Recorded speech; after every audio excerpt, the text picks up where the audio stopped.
प्रिय दर्शकों, चाहे जीवन में कुंवारे मर जाना, लेकिन कभी भी ऐसी स्त्री के साथ में विवाह मत करना, या फिर कहे तो किसी प्रकार का रिश्ता, दोस्ती या फिर संबंध ऐसे स्त्रियों से भूल कर भी नहीं रखना। प्रिय दर्शकों, आज आप जीवन की एक ऐसी सच्ची कहानी से रूबरू होने वाले हो जिससे आपको अपने आसपास के स्त्रियों के बारे में ऐसी राज पता चलेगी जिसे सुनकर आपका रूह कांप जाएगा।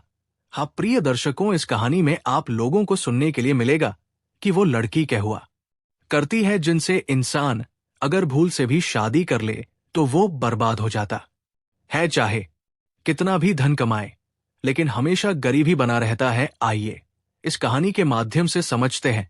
एक बार की बात है, एक तालाब के किनारे एक पेड़ में बूढ़ी चिड़िया और कौवा रहा करते थे।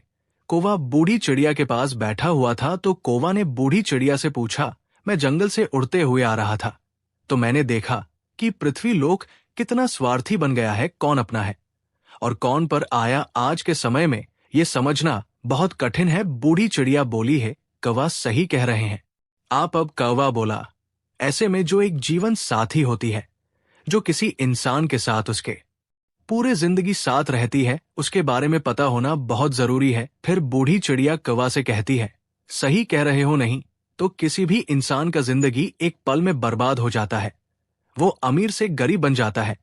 कौवा ने कहा है, बूढ़ी चिड़िया ऐसी कौन सी बात है जो हर एक इंसान को उसके विवाह से पहले पता होनी चाहिए। बूढ़ी चिड़िया कहती है, मैं आपको ये बातें एक कहानी के जरिए बताती हूं, आप बस कहानी को ध्यान से पूरा सुनना, क्योंकि आधा अधूरा ज्ञान कोई काम का नहीं होता। प्रिय दर्शकों, कहानी शुरू करने से पहले मेरा आप सभी से अनुरोध है कि आप हमारी कहानी में खो जाएं, उससे पहले हमारे चैनल परमर गुरु को सब्सक्राइब करके बेल आइकॉन अवश्य दबा लें, जिससे हमारी हर वीडियो का नोटिफिकेशन सबसे पहले आप तक पहुंच सके और आप हमारी हर वीडियो से प्राप्त ज्ञान को अपने जीवन में उतार सके। तो चलिए कहानी शुरू करते हैं। तब बूढ़ी चिड़िया कहती है, कौवा, प्राचीन काल की बात है, एक गांव जो कि नदी के किनारे बसा हुआ था, उस गांव में एक बहुत ही दयावान राजा रहते थे और उनकी 2 रानियां थी और राजा अपने पत्नियों से बहुत ही घनिष्ठ प्रेम करते थे। और एक दिन राजा के राजमहल में एक बेटा पैदा होता है और इसी खुशी में गांव के जो राजा थे वो अपने दरबार में नृत्य सम्मेलन का आयोजन करते हैं और इस नृत्य सम्मेलन में आसपास के गांव से भी कुछ लड़कियां भाग लेती हैं। शाम का समय था और नृत्य कला का आयोजन शुरू हो चुका था और तभी राजा की नजर अचानक से एक सुंदर स्त्री पर पड़ती है, जिसका नृत्य देखकर राजा उन पर मोहित हो जाते हैं और उसके बाद राजा मंत्री को कहकर अपने विवाह का प्रस्ताव उस लड़की के सामने पेश करवाते हैं और वो लड़की इस प्रस्ताव को सुनकर के आश्चर्य में पड़ जाती है और वो लड़की उस मंत्री से कहती है, मुझे कुछ वक्त दीजिए, मैं सोच कर बताती हूं। फिर कुछ दिनों के बाद राजा उस लड़की से शादी कर लेते हैं। फिर कुछ सालों के बाद छोटी वाली रानी के 2 पुत्र होते हैं। कुछ समय के बाद उनके तीनों बेटे बड़े हो गए, लेकिन प्रिय दर्शकों, दूसरे वाले रानी का एक भी पुत्र नहीं था, क्योंकि उनके नसीब में कोई संतान प्राप्ति नहीं था। और प्रिय दर्शकों, आप लोग जानते ही हैं कि राजा महाराजाओं को ये शौक हुआ करता था जंगल में शिकार का खेल खेलने का। तो जो राजा के 3 बेटे थे, उनमें से बड़ा बेटा एक दिन अपने घोड़े पर सवार होकर के जंगल में शिकार करने के लिए गया और जंगल में शिकार खेलते खेलते पूरा दिन बीत गया, परंतु उसके हाथों से एक हिरण का वध तक नहीं हुआ। उसने एक भी हिरण को नहीं मार पाया। लेकिन तभी अचानक से सामने एक बहुत ही घने जंगल में से एक पागल इंसान निकल करके आया। वो बहुत ही अजीब सा फटा छेटा कपड़ा पहना हुआ था और उसका व्यवहार भी थोड़ा अजीब सा था। साथ ही खाने के तलाश में इधर उधर भटक रहा था और कंधे पे तोता बैठा हुआ था। उस इंसान और तोते के बीच में बहुत ही गहरी दोस्ती थी। प्रिय दर्शकों, फिर वो राजकुमार जो कि शिकार करने आए हुए थे, वो उस पागल व्यक्ति के पास जाते हैं और पूछते हैं कि आप कौन हो, तुम यहां जंगल में क्यों भटक रहे हो। लेकिन प्रिय दर्शकों, वो पागल व्यक्ति कुछ नहीं बोलता और उसे बहुत ही तेज की भूख लगी होती है, क्योंकि वो पागल व्यक्ति खाने के तलाश में था। इतने में ही राजकुमार अपने थैले में से कुछ लड्डू निकाल करके उस पागल व्यक्ति को देते हैं और भूखा व्यक्ति लड्डू को देखते ही लपक लपक कर खाने लगा। इतने में ही राजकुमार उस पागल व्यक्ति से पूछते हैं कि आखिर कौन हो आप और इस घने जंगलों में अकेले क्यों भटक रहे हो, आपका परिवार कहाँ है। ये सुनते ही उस पागल व्यक्ति के हाथ से लड्डू छूटकर जमीन पर गिर जाता है और उस पागल व्यक्ति की आंख भरती है। वो फूट फूट कर रोने लगता है और ये सब देखकर राजकुमार बहुत हैरानी में पड़ जाते हैं और उस पागल व्यक्ति से पूछते हैं कि आप क्यों रो रहे हो। तभी उस पागल व्यक्ति के कंधे पर जो तोता बैठा हुआ था वो कहता है, मेरे मालिक अपने बेटे के कारण इस स्थिति में जंगल में भटक रहे हैं। फिर राजकुमार कहते हैं कि ऐसा क्या हुआ इनके साथ में। तब तोता कहता है, इनके पास वाले नगर में एक लड़की है जिसका पिता एक राजकुमार है और वो अपनी बेटी की शादी करवाना चाहते हैं, परंतु वो लड़की तो शादी करने के लिए तैयार है, लेकिन उसकी एक शर्त है कि उस इंसान से शादी करना चाहती है जो उसके प्रश्नों का उत्तर दे सके। इसलिए जो कोई शादी की इच्छा लेकर के उसके पास में आता है वो उससे एक सवाल पूछती है और अगर कोई व्यक्ति उस सवाल का उत्तर दे देगा उसके साथ में वो विवाह कर लेगी और अगर सवाल का उत्तर नहीं दे पाता है तो उसका शीश कटवा देती है। और इसी चक्कर में इनका एक पुत्र था जो कि उस स्त्री के द्वारा मारा गया और मेरे मालिक ये सदमा बर्दाश्त नहीं कर पाए और अपना मानसिक संतुलन खो दिए और इसी वजह से इनका राज्य भी अब उस स्त्री के कब्जे में है। इतनी बात होते ही वो व्यक्ति वहां से चला जाता है और ये सारी बात सुनकर राजा के दिल और दिमाग में उस राजकुमारी वाली बात बैठ जाती है और वापस शिकार पर से महल के तरफ लौटते समय भी पूरे रास्ते उसी राजकुमारी का ख्याल उस राजकुमार के दिमाग में चल रहा था। राजा जब लौट करके अपने घर आए तो घर आकर के रात्रि में लेटकर आराम तो कर लिया, लेकिन सुबह में भी वही राजकुमारी के ख्यालों में डूबे हुए थे। अब राजा से रहा नहीं गया और वह शीघ्र ही अपना घोड़ा उठाते हैं और उस राजकुमारी के महल की तरफ चल देते हैं। और तब राजकुमार के माता पिता उनसे पूछते हैं कि बेटा कहाँ जा रहे हो। तब राजकुमार कहता है कि हमारे बगल वाले राज्य में एक राजकुमारी रहती है और वो विवाह करना चाहती है, परंतु उस राजकुमारी का ये कहना है कि उसका कोई प्रश्न है कि जो कोई उसके प्रश्न का उत्तर दे देगा वो उसके साथ विवाह कर लेगी और जो नहीं दे पाता उसका सर कटवा देती है। अब तक उसके चक्कर में कई लोग मारे गए हैं और कई राज्यों को वो स्त्री अपने कब्जे में ले रखी है। ये सुनकर राजकुमार के माता पिता ने राजकुमार को बहुत रोकने की कोशिश की, परंतु राजकुमार उनका एक भी नहीं सुना और राजकुमारी के महल की ओर निकल जाते। महल पर पहुंचते ही राजकुमार ने विवाह का प्रस्ताव रखा तो राजकुमारी कहती है कि मैं आपसे विवाह करने के लिए तैयार हूं, परंतु आपको मेरे एक प्रश्न का उत्तर देना पड़ेगा, तभी मैं आपसे विवाह कर पाऊंगी और अगर आप मेरे प्रश्नों का उत्तर नहीं दे पाते हैं तो आपका सर कटवा दिया जाएगा। राजकुमार ने इस शर्त को स्वीकार कर लिया और वो बोला, राजकुमारी पूछिए आपका क्या प्रश्न है, मैं आपके प्रश्नों का उत्तर देने के लिए तैयार हूं। फिर राजकुमारी अपना वह एक प्रश्न पूछती है जो अभी तक कई लोगों से पूछते आ रहे थे और जब राजकुमारी ने प्रश्न पूछा तो वो राजकुमार देखता रह गया। जब उत्तर नहीं आया तो राजकुमार का शेष कटवा दिया गया। प्रिय दर्शकों, ऐसा कौन सा प्रश्न था जो कि राजकुमारी पूछती थी लेकिन कोई भी इनके प्रश्नों का जवाब नहीं दे पाता था? इसके बारे में आपको आगे वीडियो में जरूर पता चल जाएगा कि राजकुमारी ऐसा क्यों करती थी, क्यों हर वह व्यक्ति जो राजकुमारी से शादी करना चाहता था उससे वही एक सा प्रश्न पूछा करती थी। जब बड़े वाले भाई मारे गए तब बड़े से छोटा दूसरे नंबर के राजा ने विचार किया कि वह राजकुमारी के पास जाएगा और अपने भाई का बदला लेगा, परंतु जैसे ही राजकुमारी उसके सामने आती है तो वो राजकुमार उस राजकुमारी को देखकर उन पर मोहित हो जाते हैं और खुद में सोचते हैं कि ये कितनी सुंदर स्त्री है, काश मैं इनसे विवाह कर पाता। लेकिन फिर राजा राजकुमारी से कहता है, मेरे बड़े भाई कहाँ हैं? तो राजकुमारी कहती है कि मुझे इसके बारे में कुछ नहीं पता। ये सब सुनकर राजकुमार फिर से सोच में पड़ जाते हैं। तब राजकुमारी राजकुमार से कहती है, क्या सोच रहे हो? तब राजकुमार कहता है कि आप कितनी सुंदर हो, मैं आपसे विवाह करना चाहता हूं। तो फिर राजकुमारी कहती है, मैं आपसे विवाह तो कर लूंगी, लेकिन मेरा एक प्रश्न है, पहले आपको उस प्रश्न का उत्तर देना पड़ेगा। तो राजकुमार कहता है कि ठीक है, आप अपना प्रश्न पूछो, लेकिन दूसरे वाले राजकुमार भी उनके प्रश्नों का उत्तर नहीं दे पाते हैं और उनका भी सर कटवा दिया जाता है। इसी प्रकार उस विवाह के चक्कर में उस राजा के 3 लड़के थे, उनमें से 2 लड़के मारे गए। अब बचा सबसे छोटा वाला, वह भी अपने घोड़े को लेकर राजकुमारी के महल की ओर चल देता है।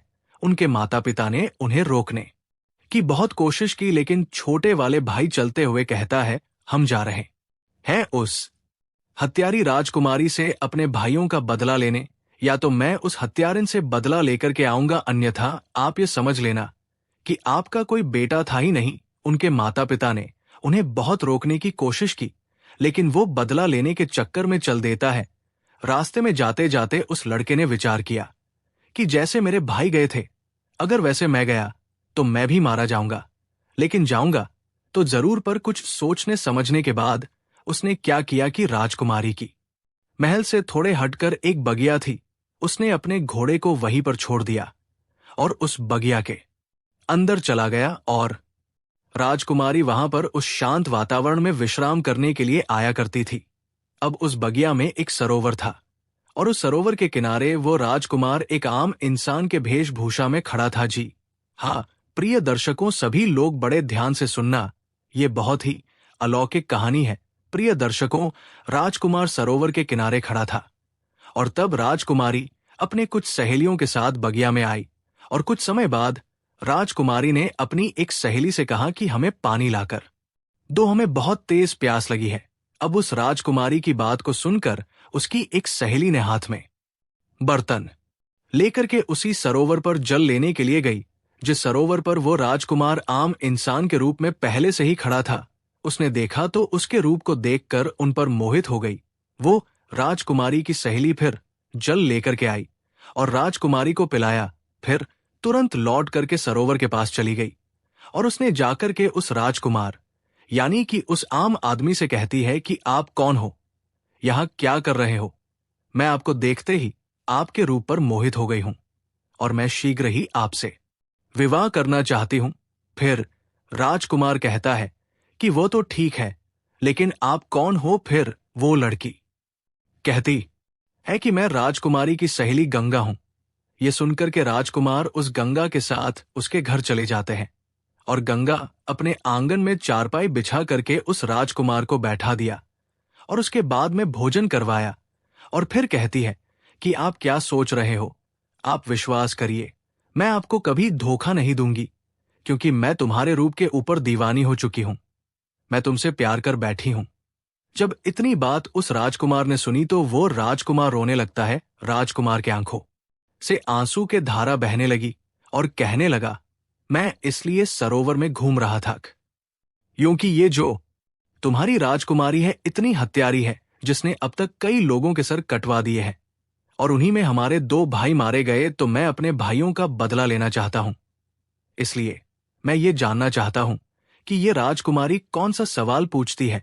तब गंगा कहती है, वो तो हम आपको बता देंगे, लेकिन पहले आप हमसे वादा कीजिए कि आप हमसे शादी करेंगे।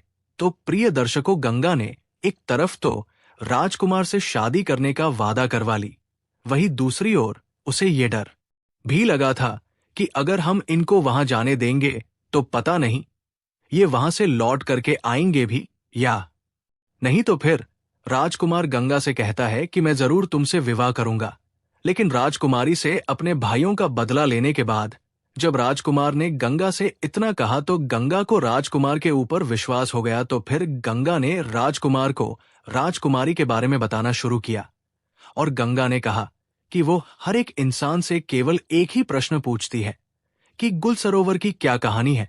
तब राजकुमार ने गंगा से कहा कि आपको अगर प्रश्न पता है तो इसका उत्तर भी अवश्य पता होगा, आप हमें इसका उत्तर सुना दीजिए।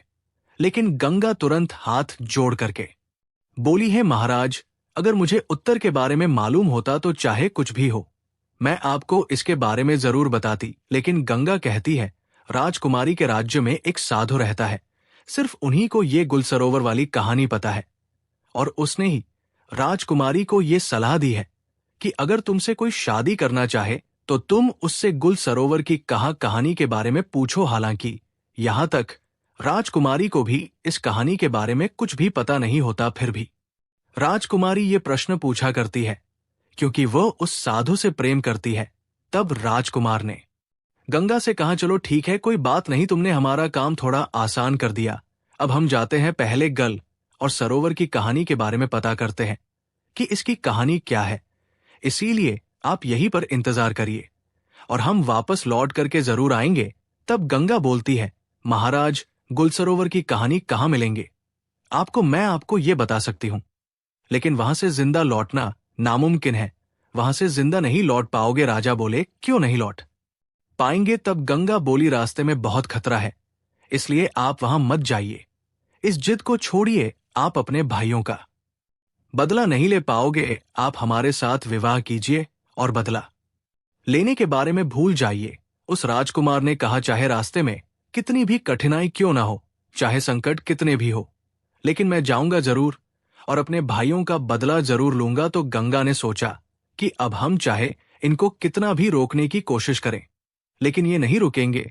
तो फिर गंगा ने खुद एक घोड़ा और एक तलवार राजकुमार के हाथ में दिया और कहा कि ये घोड़ा और ये तलवार तुम्हारे काम जरूर आएगी, इसलिए आप एक काम करना, यहां से ठीक दक्षिण दिशा की तरफ जाओ और जब आप दक्षिण दिशा की तरफ जाओगे तो आगे आपको गुफा में एक शेर मिलेगा और उस शेर से आप को डरना नहीं है, क्योंकि वो शेर बूढ़ा हो चुका है, जिस वजह से वो शिकार नहीं कर पाता और बहुत भूखा रहता है।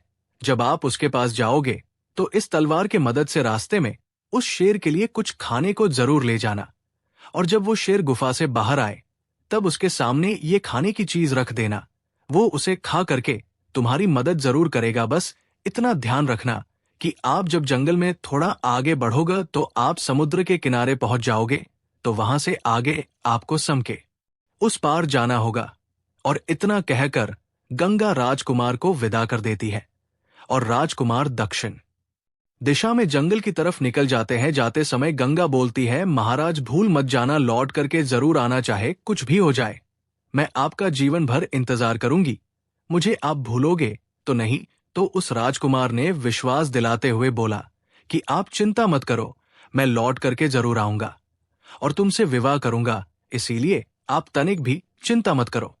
अब वो राजकुमार धीरे धीरे जंगल की तरफ बढ़ने लगा तो गंगा के मुताबिक उसको एक शेर का गुफा मिला, जिसमें वही एक बूढ़ा शेर था जिसके बारे में गंगा ने राजकुमार को बताया था, और साथ में ये भी कहा था कि आप रास्ते में इस तलवार की मदद से उस बूढ़े शेर के लिए कुछ खाने को ले जाना। तो वो राजकुमार बिल्कुल ऐसा ही करता है और उस शेर के सामने खाना रख देता है। चूंकि शेर बहुत भूखा था तो वो खाना देखते ही बहुत खुश हो जाता है और लपक कर खाना शुरू कर देता है। राजकुमार देखता है कि अब तो शाम हो चुकी है, जिस वजह से हल्का हल्का ठंड भी लगने लगता है और कुछ देर में अंधेरा भी हो जाएगा।